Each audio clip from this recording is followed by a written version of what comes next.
here we are for episode number 202 of the Cozy Corner of Cinema. This is being recorded on Tuesday, February 10th, 2026, with a hot cup of coffee that I have already started drinking before recording, and a not so chilly day out. It's actually getting a little bit warmer, funnily enough, but the snow is still as pervasive as ever.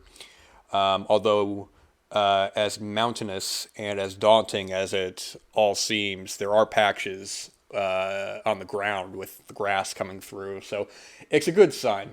I love the winter, but it's the gnarly kind of cold weather, the aggressive cold weather that can really damper moods, and especially if you have to be outside, you know.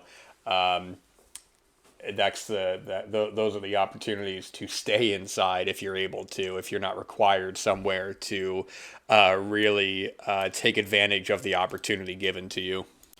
And there is no expectation of wanting of going and doing something.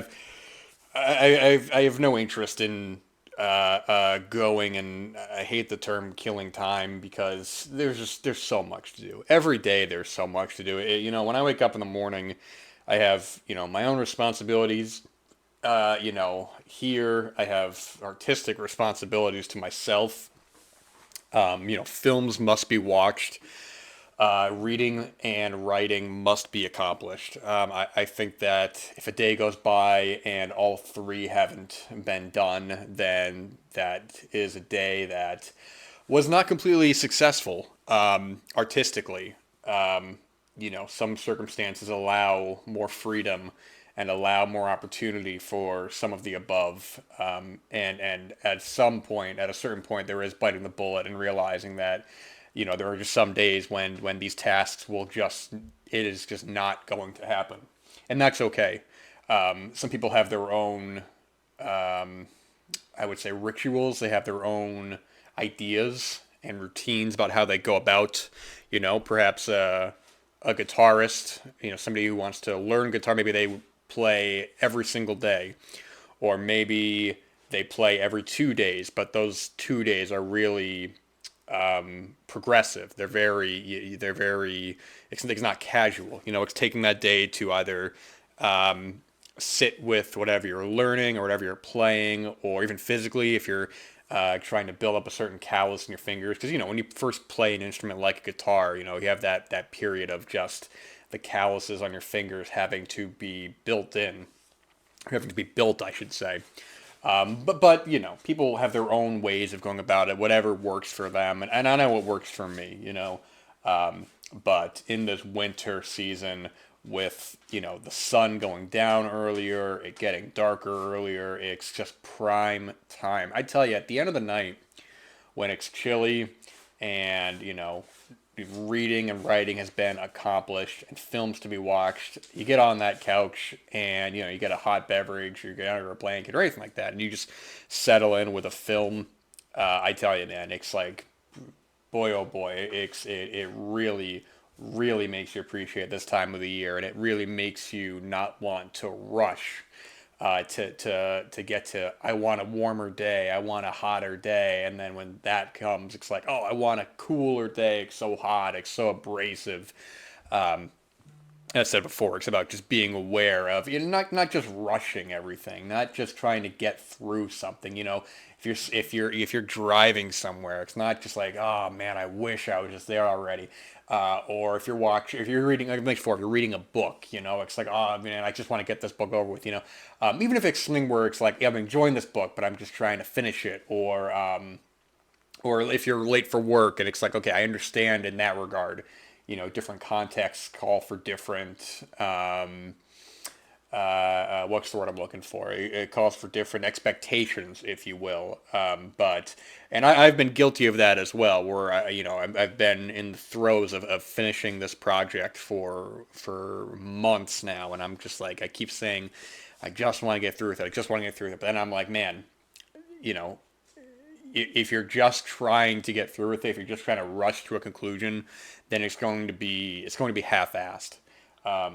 There's still a lot of work to be done with it, but it will be done, and it will be done at a point when I can type final draft, and that'll be it, and I can have my name on it, and I can say that is what I want to write.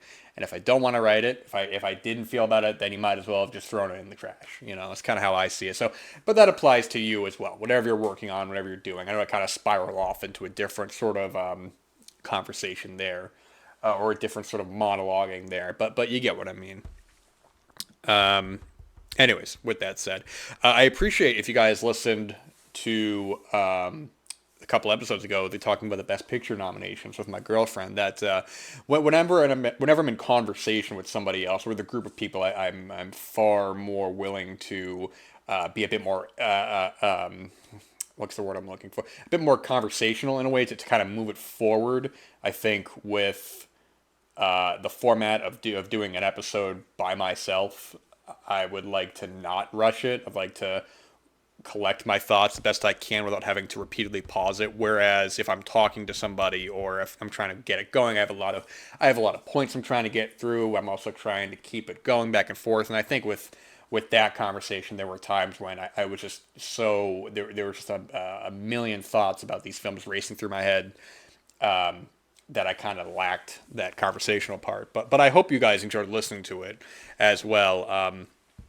There was just a lot to be said. Because I've been sitting on these films for a little while. Something like Sinners or One Battle After Another, or Marty Supreme. These films that I wasn't quite as enthusiastic about. I'm not gonna mention or talk about on the show and just say that I wasn't really a fan of them. But in this, but having the ability to sit on it for a while and collect my thoughts, I kind of come close to something. But at the same time, as opposed to something like Sentimental Value, a film that I do like a lot, and I'm able to talk about it on my own show previously, and then come back to it later. It's a different. It doesn't feel as when I get something like Sentimental Value, it doesn't feel as much I'm doing catch up, because with something like One Battle After Another, or the other films that I mentioned, I'm sitting on these thoughts for a while, and I'm wanting, and I don't really, somebody's like, oh, if this is good or bad, we'll have a conversation about it here and there, but I'm not just gonna sit here and start going off against it. But one of the things that I wish I had mentioned when discussing One Battle After Another, in terms of the Academy, was it was really kind of evident, the I guess maybe obvious comparisons to another film. Maybe not necessarily obvious, but in terms of a politically charged film about contemporary issues, and that would be Ari Aster's Eddington, which I've talked about before, and it's sort of very obvious the acclaim that One Battle After Another would receive, as opposed to the almost jarring, the jarringness, if you will, of Eddington, a film that I find to be much stronger, a much stronger script, a much stronger direction, which is funny to say. Paul Thomas Anderson, one of my very favorite filmmakers, and Ari Aster, someone who I think is a stronger director than writer. But he's a filmmaker whom I guess I've talked about before. I find so fascinating, and although I'm not the biggest fan of Hereditary or Midsommar, I love the direction that his career has taken, of taking these swings and doing something that, even if it doesn't work, I find far more interesting than if he was doing, you know, a property. Ari Aster directs Frankenstein. You can see the whole film in your head. Ari Aster directs Dracula. But my point with Eddington, as compared to One Battle After Another, is I find One Battle After Another to be in a lot of ways, a very safe film. It's a film that, I think, despite maybe both some strong, I guess, political reactions to the film, I don't feel it's a film that wants to step on many toes. It's very firmly planted in one idea and going with that idea, in a way that's maybe not quite mass marketable, but is far less ambiguous. I don't think it's trying to. I don't think it's saying it's anything as interesting as Eddington. Whereas Eddington, you could argue, is very straightforward. It's very surface, and that's a valid point. I think that definitely is a valid point. You're not getting lost. There is no ambiguity in Eddington. The film is firmly what it's about. But I think a film like that, willing to upset people, and not even just for the sake of upsetting people, but actually doing something interesting with the commentary, the absurdness of the whole situation, as contemporary as it is, that we can now look at it with enough time and has look at some of these things and go, this is insanity. This is, and mocking it and mocking everyone in the situation where it's a film that it's just these little character moments throughout that I think highlight it more than just being a mirror to America 2020. Because there's a lot there's that whole period is rife with you can do as commentary on that, you can do this and that, but there are just moments in the film. I think especially with Joaquin Phoenix and Pedro Pascal that trumps any of the character interactions in one battle after another. I think one of the strongest sequences in Eddington, one that's talked about quite a bit, is when Pedro Pascal's character, who is running for re-election, is throwing a party, a fundraiser or something, and Joaquin Phoenix, who is the sheriff in town, who is blinded and misinformed by what everyone tells him. He is somebody who thinks he is an independent kind of thinker, but at the same time, he doesn't even question what he is told. Much in the same way Pedro Pascal and people, aren't questioning what they're told. They're two different sides of the same aisle of just not wanting to look into it too much. But Joaquin Phoenix goes to this party where he's playing this pop music very loud, this Katy Perry song, and there's really not a lot of dialogue in the scene, but there is this growing tension. But it's also very comedic as well because they're playing this pop song, this Katy Perry song, Firework, or is it Fireworks? I don't know. And the frustration and then the reaction from Pedro Pascal, you don't know whether to be shocked, whether to laugh, and then how that scene ends. It's very, very tense, and you feel for like, man, this is a time bomb waiting to go off, and that's what it does. And the film, where it goes to, it doesn't just ride on those ideas I was talking about before about this kind of social commentary. It becomes a tense thriller, and it becomes all the while a dark comedy. And I think that's what it is. It's a dark comedy, much in the same way that One Battle After Another is a comedy. Maybe Eddington and One Battle are not comedy first and foremost, but unquestionably there is comedy throughout. Even when Eddington gets dark, not even necessarily mean the ending, but when there's a moment of violence that's very shocking in the film. I remember seeing it theatrically, and the audience gasped. You audibly gasped at a moment of violence, and it's shocking, and then it almost gives you whiplash, where it follows up with something incredibly comedic that works. That I think overall, I should also want to mention as well, as I'm kind of getting lost in my own thoughts. I don't have notes for these, by the way. I mean, I have things I want to talk about, but I'm kind of just riffing on this. So I apologize if some of my my phrasing or my sentence structure is not completely straightforward. But what I wanted to mention before, because I talked briefly about the clumsy ending of One Battle After Another. But in this context, in comparison to Eddington, it's night and day with how the situation is handled. With One Battle After Another, it's a very clear cut ending. It's very playing American Girl by Tom Petty is so on the nose. It's almost shocking that is the needle choice, the needle drop they decided to choose for that scene. and the way the film concludes, I said before, I would say it almost lacks self awareness, shockingly so. Eddington, in all of Ari Aster's films, I think the endings of all of his films are they usually have a good, or at least memorable final shot, final conclusion. I think Beau is Afraid maybe goes a little too far in the end. I have my issues with Beau is Afraid, but I find it to be a very interesting film. With Eddington, it is a conclusion, but it's very dark, it's very comedic in a way that everything is not wrapped up neatly, and there is no good guy, bad guy situation. It is very much narcissistic people in this town and how they are all terrible to each other. And that's what makes it so funny and makes it feel so real.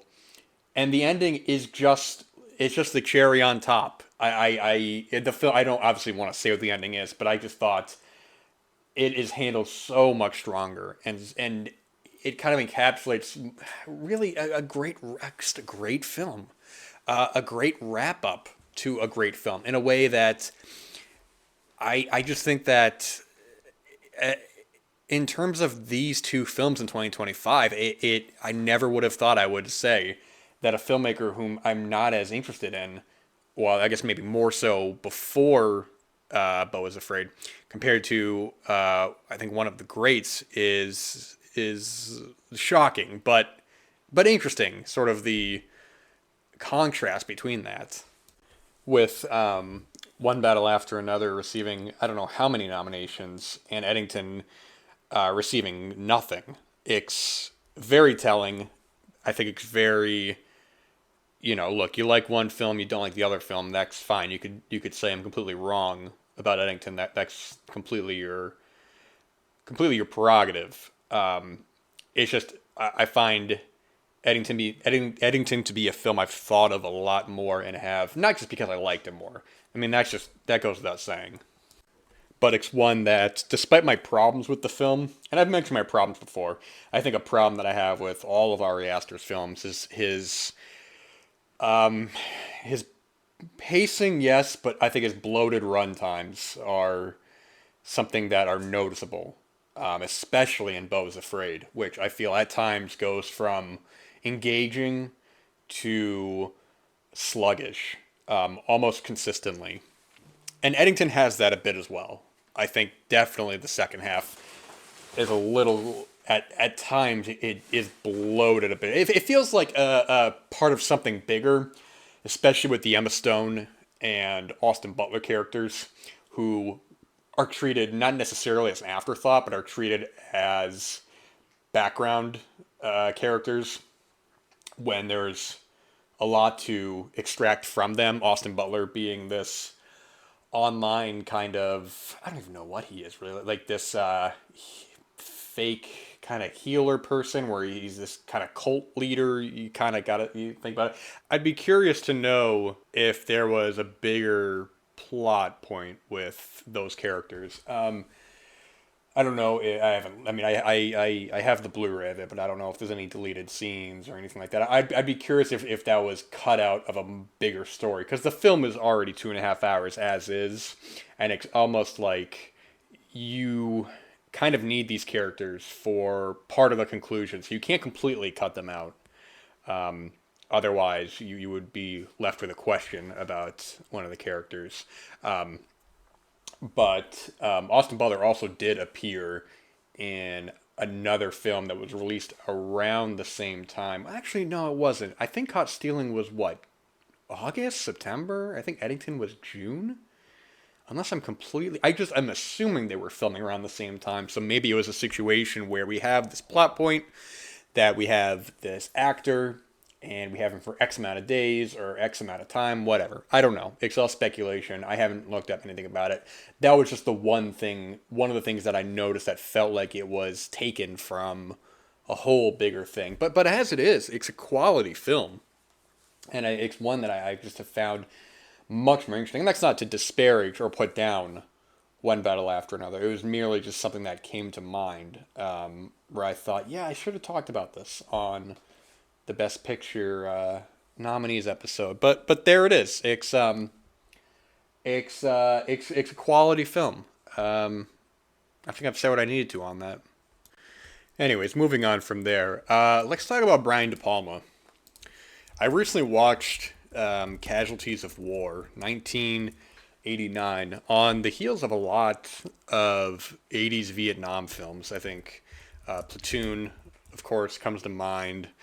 Uncommon Valor, Good Morning Vietnam. It was one of these films that I always heard mentioned, but in terms of the great Brian De Palma films, it's one that I don't know its reputation. I know that it. I remember hearing De Palma talk about it in his documentary, De Palma. Well, documentary about Brian De Palma and the tension between Sean Penn and Michael J. Fox. And I'm not even really talking about Casualties of War. It's more kind of going into Brian De Palma, but I'll mention it as well. And yeah, it's one of these films where I think people often kind of forget how strong of an actor Michael J. Fox was. He's able to hold his own in a pretty strong cast, I would say. This has a lot of recognizable actors. John Leguizamo is in the film. Let's see, Ving Rhames is in the film. John C. Reilly. I think this may actually be his first credited role. Wendell Pierce. You've seen a bunch. And it is an excellent film. I don't know if it's a great film, but I think there are great parts of it. There seems to be a lot of war film stereotypes that are very easily parodied. You almost don't want to say melodramatic because you don't want to underscore the seriousness and the real drama of something, of a horrific situation, of being in war, being in the trenches, being in the jungle.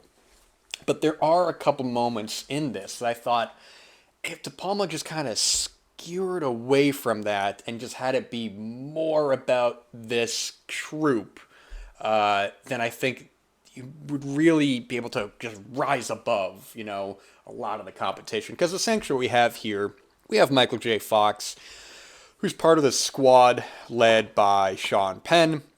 It's during Vietnam, they're in the jungle, and they come across this woman. They take her and really start to kind of imprison her, and things escalate from there.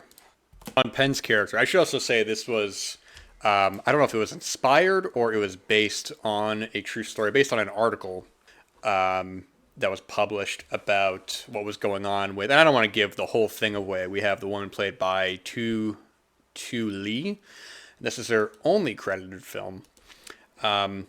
And it's a gritty look at this no rule situation of just how disposable someone can be when you have this idea or this mindset, and how far you're willing to go with that, and how it seems like the consequences really aren't even on the table. It's one of these things where people just are isolated and they just say, well, who is going to find out?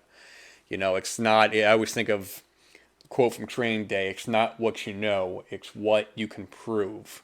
And it's actually an interesting kind of comparison I just thought of right here, because you have Ethan Hawke sort of in a similar kind of role where you have in that film Denzel Washington and his friends, and they're up to illegal activities, and it's just Ethan Hawke being the only one who says this isn't right, we can't do this. In this case, we have Michael J. Fox who is saying we can't do this. At first, you think that there is some companionship in the troop with him, seeing some of the acts that are going on, but quickly realizes that he is really on his own and he really has to really make a stand. And Michael J. Fox is able to really hold his own against these really good actors. Just some of the plot points that it takes, I guess I wasn't expecting, and we are following closely with him and understand his a lot of his big reactions that make sense in the context, and a lot of the heartbreak that goes on in the film, and his distress at trying to do the right thing, but then things are just everything is just going wrong. It's an excellent film. I think it belongs in the conversation of just the great Vietnam films, not even necessarily of the '80s, but just in general. And with this, it made me kind of think back to Palma's filmography. I mentioned before about the documentary, just titled De Palma, that was done by, oh boy, I think that was, it was Wes Anderson, and it was Noah Baumbach, I believe. But I think back to his early films, his trilogy of films that he did with De Niro. He did in '68 Greetings, in '69 The Wedding Party, and then in '70 he did Hi Mom, which is a follow up to Greetings. It's the same character in that film, and that's such an interesting. So, I mean, 'cause that's such an interesting trilogy of films. I think those were definitely inspired by the French New Wave. A lot of the very casualness of it. I think it was Hi Mom that has that opening, which I find so great when you have De Niro who is checking out this apartment, and I forgot who that actor is, but he's moving into this apartment, and it's all these problems that are there, and that actor who is showing him around has this all these funny quips. It was Charles Durning. That's what it was. That scene makes the whole movie, and people may disagree. They would say the scene that makes the movie is this long, almost like divergence from the film, which is this black theater group about the experience of being black in America, and they're painting the white people's faces black, and it's this long sequence that when you watch, you're like, man, I feel like I walked into a different film, and it goes on, and it feels, like I said, it feels so close to the French New Wave. Just it feels like you're watching. You're like, how much of this is even scripted? And then when you have De Niro show up, it's like, oh, there's almost that kind of that relief of just like, oh man, okay, we're back, we're in the same movie. But then he starts to toy with the people who are. It's difficult to explain. It's worth. It's definitely worth. All three of these films, I think, are definitely worth watching. I think they all have their merits and their qualities, and they all complement each other.